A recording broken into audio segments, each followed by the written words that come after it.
Have you ever stopped to think how just one thing, like something you wear every day, could actually change, well, everything? Your whole experience, how you feel, how people even interact with you? Today, we're doing a deep dive into this really powerful, real life story. It's about a priest and a decision he made about what he wore each day. A surprisingly impactful choice. Yeah, this story comes from a great article we found over on www.epistles.online. It's actually an adaptation of a post by Father Alvaro Salvador Gutierrez Felix.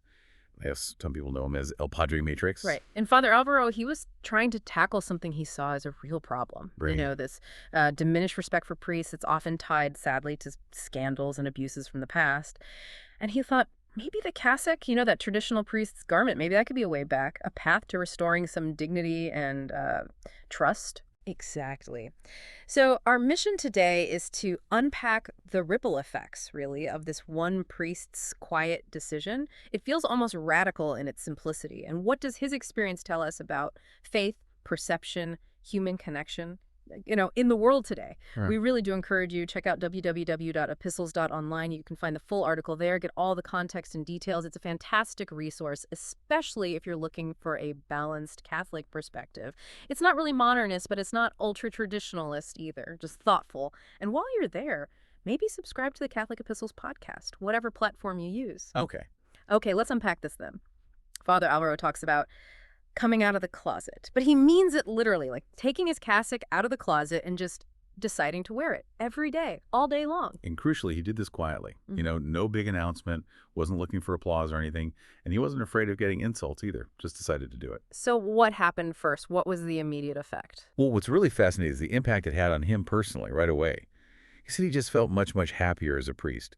There's this internal shift, a kind of contentment that seemed directly linked to putting on the cassock every day. That makes sense. Feeling more aligned, maybe.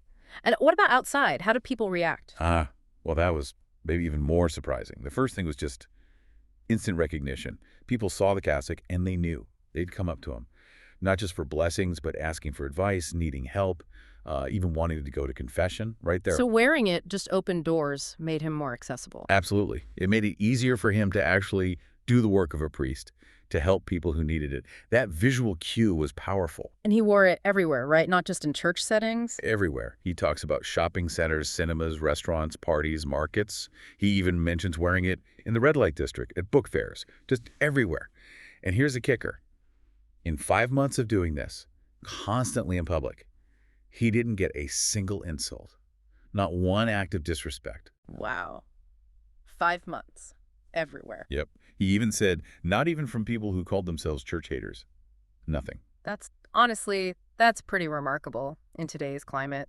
But there was an exception, wasn't there? A kind of painful one. Yes, there was. The only person, he says, the only one who actually made fun of him for wearing the cassock. Yeah. It was another priest. No. He said that really saddened him.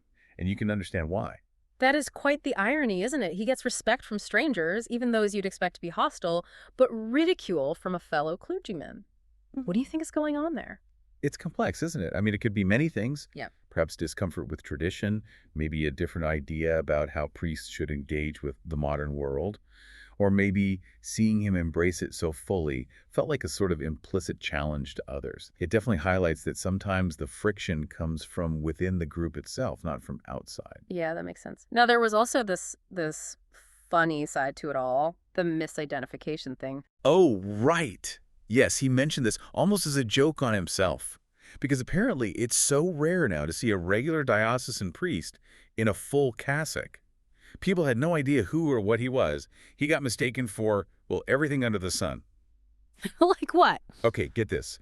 A Franciscan, an Augustinian, a monk, a missionary, a seminarian. Then it gets weirder. A Jedi Knight. A Jedi Knight, seriously. Seriously. A karate expert. A goth. He even said someone thought he might be a mannequin. A mannequin. That's hilarious, Yeah. but kind of telling too, right? Exactly. I mean, it's funny, but it does raise an important point, doesn't it? It sort of speaks volumes about maybe the secularization we see, or at least a shift in cultural awareness. People just don't automatically connect that specific garment with a diocesan priest anymore. The visual language is lost in a way. Precisely. Which, changes how religious figures are perceived or maybe misperceived right off the bat in public. It makes that instant communication of identity harder. Okay, so moving on from the funny misidentifications, there was another really interesting point about blessings. Yes, this was fascinating too. He found that even in what we often call an anti-religious society, lots of people came up and specifically asked for his blessing, Just spontaneously. spontaneously. And he noticed this cool ripple effect. If one person asked, often others nearby would see it, and then they'd come forward too, like it gave them permission or courage. Like an underlying spiritual need is still there, maybe just below the surface. That's certainly what it suggests. Yeah. And it connects to his thoughts on where actual negativity comes from. He observed, for instance, people you might consider eccentric folks at book fairs, maybe fantasy events, even street thugs he encountered. They often looked to him with respect. Some even sought blessings. Interesting contrast. Very much so. Yeah. Especially when he contrasted it with, say, antagonism he sometimes felt from certain other religious groups, not necessarily Catholic ones. It suggests that outward appearance or affiliation isn't always the predictor of respect or hostility. So this whole thing started as a one-year experiment for him. Did he stop after the year? No. He decided to keep going. In fact, he said he now wants to wear the cassock forever. Forever. Why the shift from experiment to permanent commitment? Well, his reasons are pretty compelling. First, he says it genuinely helps him. It makes him happier in his priesthood. Second, it helps other people find a priest when they need one. That visibility is key. Third, he sees it as a constant reminder out in the world for people who might be far from God, that God is still present. And for himself, too. Yes, and fourth, it's a reminder for him. Every day, wearing it reminds him that he represents Jesus and the church in everything he does. He also mentioned something deeper, didn't he, about the cassock being like a sacramental. He did. He believes it functions almost like a sacramental, sacred sign, that it actually helps bring grace to souls in a way maybe ordinary clothes, even a priest's shirt, might not.